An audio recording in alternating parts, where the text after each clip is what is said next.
Bonjour mes stagiaires, bonjour mes étudiants. On va voir avec vous maintenant la réglementation du travail, le salaire dans le cadre de la législation du travail. Première chose à faire, c'est définition. Du point de vue juridique, c'est la contrepartie du travail effectué par le travailleur en égard d'un employeur auquel il est lié par une relation de travail et les conditions par l'accomplissement du travail. Je recommence. Du point de vue juridique, c'est la contrepartie du travail effectué par le travailleur en égard d'un employeur auquel il est lié par la relation du travail et les conditions par l'accomplissement du travail.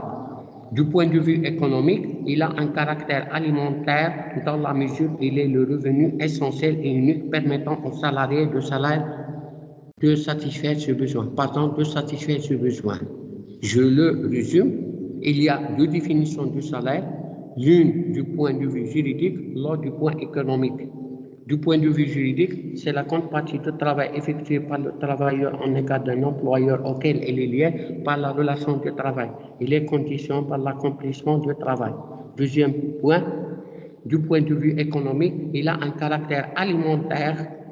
Il a un caractère alimentaire dans la mesure où il est le revenu essentiel et unique permettant aux salariés de satisfaire ses besoins. Maintenant, on va entamer. Je porte à votre connaissance que le salaire est librement fixé par accord direct entre les parties ou par la convention collective de travail sous réserve des dispositions légales relatives au salaire minimum légal. Je recommence. Le salaire est librement fixé par accord direct entre les parties ou par convention collective de travail sous réserve des dispositions légales relatives au salaire minimum légal. Si le salaire n'est pas fixé entre les deux parties, le tribunal se charge de fixer selon l'usage. S'il y avait une rémunération fixée auparavant, il saura que les deux parties l'ont acceptée. Maintenant, on va voir le salaire minimum légal. Le salaire est fixé par accord direct entre les parties ou par convention collective de travail sous réserve du respect du salaire SMIC légal, SMIC ou SMAC. À partir du 1er juillet 2015, les salaires minimums légaux au Maroc sont dans le secteur de l'industrie, du commerce, des professions libérales, le SMIC horaire sera 13,46 par heure. Dans le secteur de l'agriculture, le SMAC journalier passera à 69,60 MAD. Le SMIC mensuel sera donc égal à 13,45 dirhams par heure, multiplié par 191 heures par mois, nous donne 2570,86 dirhams. Et donc, je recommence. Le salaire est fixé par accord direct entre les parties, comme on a déjà dicté, ou par convention de travail sous réserve de respect du salaire minimum SMIC, comme je l'avais dit. Mais à partir, je donne une information, à partir du 1er juillet 2015, les salaires minimums au Maroc. Dans le secteur de l'industrie, il est de 13,46 dirhams. Dans le secteur, il est journalier par heure. Journalière, dans le secteur de l'agriculture, il passe à 68,60 dirhams. Le SMIC mensuel sera donc égal à 13,45 dirhams par heure, multiplié par 191 heures par mois, nous donne 2570,80 dirhams. Maintenant, on voit les composantes du salaire. Il se compose de deux parties. La partie principale, qui est la rémunération fixe, et la partie complémentaire qui comprend les primes, les avantages, les indemnités, les gratifications et les heures supplémentaires. Je recommence. Le salaire fait juge, partie fixe et partie variable. La partie complémentaire qu'on appelle, il s'agit des primes, des avantages, des indemnités, des gratifications et les heures supplémentaires. Qu'est-ce que c'est les primes? Elles sont prévues pour l'incitation à la production et l'encouragement des salariés. Exemple, prime d'ancienneté. La prime d'ancienneté est accordée à l'employé si son salaire n'est pas passé sur si son salaire n'est pas basé sur l'ancienneté en vertu d'une clause du contrat de travail ou du règlement intérieur ou d'une convention collective. Il est fixé. Il y a 5%, 10%, 15%, 20%, 25% selon la période d'ancienneté. 5% du salaire versé après 2 ans de service, 10% du salaire versé après 5 ans de service, 15% du salaire versé après 12 ans de service, 20% du salaire versé après 20 ans de service, 25% du salaire versé après 20 ans, après 25 ans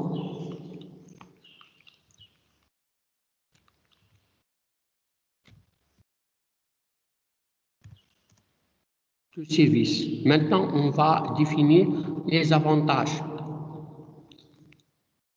Les avantages sont en nombre de 2, avantages en nature et en numéraire. Numéraire plus nature dans le logement, nourriture, transport, qui par les ouvriers, transport, automobile, les indemnités, ils sont donnés pour réparer un préjudice subi par le salarié. La gratification, il s'agit des sommes d'argent versées bénévolement par l'employeur à événements déterminés. Par exemple, naissance d'un enfant, succès réalisé par l'entreprise, prime de fin d'année, 13e mois, etc. Maintenant, on va voir les modalités de paiement. Périodicité de paiement. Les travailleurs doivent être payés pendant au moins 2 fois par mois. Les salaires sont versés aux ouvriers. Les salaires sont versés aux ouvriers. Versement mensuel pour les employés. C'est bien sûr. Jour de paiement. Le paiement doit être effectué un jour ouvrable et pendant les heures de travail pour ne pas priver le salarié de son repos. L'employé doit effectuer doit afficher l'heure, le jour et les lieux de paiement.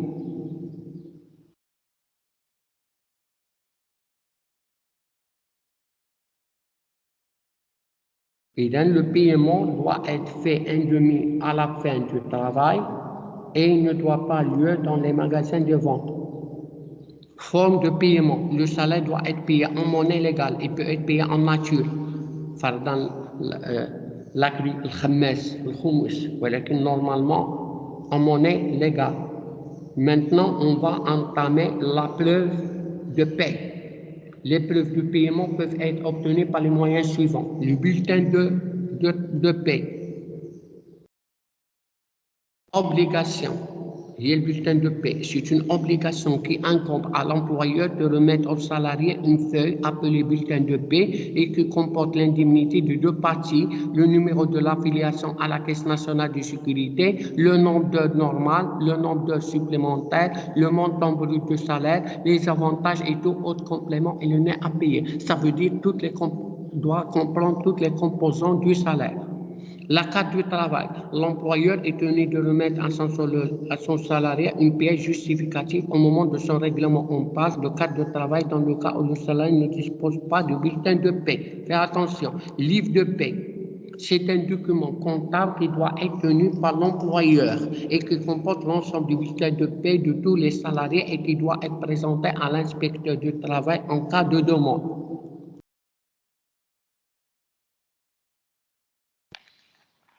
Maintenant, on parle des garanties de paiement du salaire. Le salaire doit être protégé contre les créanciers de l'employeur, contre les créanciers du travailleur lui-même. Contre les créanciers de l'employeur, en cas d'insolvabilité de l'employeur, les salariés bénéficient d'un superprivilège par lequel il faut les payer avant toute autre créance, y compris l'État. Contre les créanciers travailleurs lui-même pour protéger le salarié contre un remboursement à un créancier qui pourra le priver de la totalité de son salaire, le droit à fixer une somme d'argent maximum à verser au créancier appelée quotité cessible et saisissable. Faites attention. Les retenues du salaire. Maintenant, on va de retenue du salaire. Il y a avance et acompte. Il y a les cotisations de sécurité sociale, la Caisse nationale de CIMIR, AMO. Pour les avances, ce sont les prêts accordés par l'employeur à ses salariés. Ces derniers ne peuvent pas se rembourser que par le tenue successive sur le salaire, ne dépassant pas, faire attention, 1/10 du salaire. Les avances, mais c'est du salaire. Par contre, les acomptes, ce sont des sommes d'argent octroyées par l'employeur sur le travail en cours. Ils ne sont pas des avances, ils peuvent être retenus sur le revenu suivant. Les cotisations de sécurité sociale, le taux suivant s'applique à votre entreprise, quelle que soit son activité, sauf pour les marins et pêcheurs. Et donc voilà, il faut les assimiler ça. Il y a les taux de charge patronale et le taux de charge salariale et le taux global. Il faut les assimiler mieux. Les types de catégories de prestations et la prestation familiale et la prestation sociale à court terme, les prestations sociales à long terme, assurance maladie obligatoire, taxe de formation professionnelle. Faites attention, il faut les assimiler, c'est pas bien. On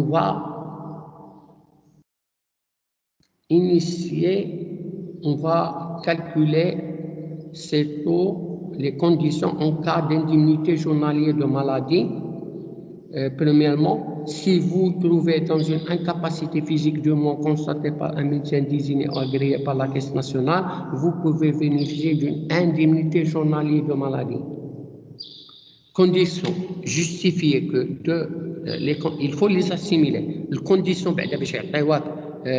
l'indemnité, le cas de l'incapacité physique, et l'indemnité journalière, justifier 54 de cotisation pendant les 6 mois qui précèdent l'incapacité, ou en cas d'accident autre que l'accident de travail ou de maladie professionnelle, cette condition n'est pas nécessaire. Il suffit simplement d'être assuré à la Caisse nationale à la date de l'accident. Délai de dépôt. L'avis d'interruption de travail dans un délai de 30 jours à partir de la date d'arrêt de travail. La demande d'indemnité journalière de maladie dans un délai de 6 mois à compter de la date d'arrêt de travail. Je recommence. L'avis d'interruption de travail dans un délai de 30 jours à partir de la date d'arrêt de travail. La demande d'indemnité journalière de maladie dans un délai de moins de 6 mois à compter de la date d'arrêt de travail. Maintenant, on va entamer la durée et montant de l'indemnité journalière maladie. Durée. L'indemnité accordée à partir du 4e jour pendant 52 semaines maximum au cours de 24 mois qui suivent le début de l'incapacité. Montant. 2/3 de salaire journalier moyen soumis à cotisation et perçu durant les 6 derniers mois précédant le début de l'incapacité. Maintenant, on va voir le cas de l'indemnité journalière de maternité. La femme salariée qui cesse toute activité salariale à l'occasion de l'accouchement bénéficie d'indemnité journalière pendant 14 semaines. Conditions d'octroi, aide salariée et matriculée à la Caisse nationale de sécurité sociale, justifiée de moins 54 jours de cotisation pendant les 10 derniers mois d'immatriculation précédant la date de l'arrêt de travail pour l'accouchement. Délai de dépôt à la Caisse nationale de sécurité sociale. Pour l'avis d'interruption de travail dans un délai de moins de 30 jours à compter de la date d'arrêt de travail. Pour la demande d'indemnité journalière de maternité dans un délai de moins de 9 mois à compter de la date d'arrêt de travail. Durée et montant, 14 semaines, ça veut dire 98 jours. Montant 100 du salaire journalier moyen soumis à cotisation perçue pendant les 6 derniers mois précédant l'arrêt du travail rendu nécessaire par la programmicité de l'accouchement. On a maintenant les prélèvements fiscaux. On a ici les taux de l'IR à l'assimiler. On a ici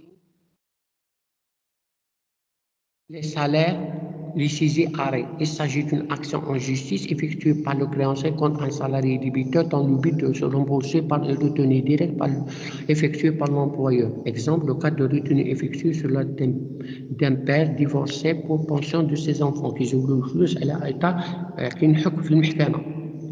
les cessions de salaire, le salarié s'acquitte d'une dette consentant à un créancier de percevoir à sa place une partie de son salaire. La cession, on voit l'employeur, le mandat, le créancier. Les économies, il est employeur d'annexer à son établissement un économie, ils vont directement, indirectement, ses salariés à leur famille des denrées ou marchandises de quelque nature que ce soit. Il est interdit d'imposer à ses salariés de dépenser leur salaire en totalité ou en partie dans les magasins indiqués par lui, de payer directement les fournisseurs de ses salariés, sauf accord contraire écrit. Maintenant, on va voir le dernier point. Il est interdit à tout employeur de sanctionner par les amendes les manquements aux prescriptions du règlement intérieur à son établissement, sauf dans le cas où il s'agit de manquements aux règles d'hygiène, de sécurité des travailleurs. Le montant des amendes aux peines doit être versé dans des caisses de secours au sein de l'entreprise à défaut de versement à des œuvres de bienfaisance régulièrement constituées. Merci de votre attention et jusqu'à la prochaine vidéo où on va entamer comment on calcule le salaire net et comment on fait des calculs pour ce séquence. Merci de votre attention. N'hésitez pas à poser la question.